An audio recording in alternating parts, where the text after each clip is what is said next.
Museveni kimu kye yatulabako tusetolinga nnyo for less. Era Oweekitiibwa Mpuuga ennaku zino bw'ayogera ku kutereza electoral laws, abantu balaba nga beesenda eno bbali. Lwaki? Basetolinga ku kitono ekisembayo nti obubaka bwa paalamenti bombo wangula ne bwanaabeerako nja kubusigalako. Ffe twagala lutalo lumujjako.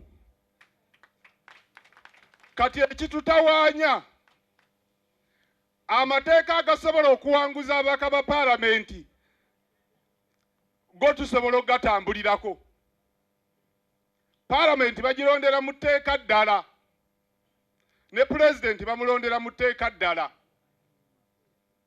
Presidential Elections Act ly'etteeka erironda pulezidenti.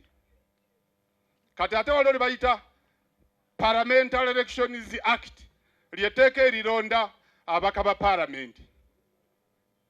Kati Museveni obutonotono bwe yatuwa, abantu bw'oyogera nti etteeka erimulonda okusobola omujjako tulitereezeemu, beekweka kubanga eribalonda bo bamanyi nti basobola okuyitamu.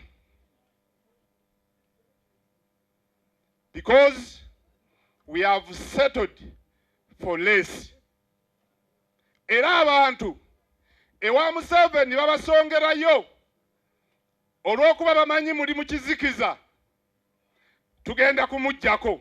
Etteeka erimujjako tebaagala litereezebwe, kaakati nga mwe mulowooza nti be muwagira ku bubaka bwa paalamenti mubawagira kujjako Museveni.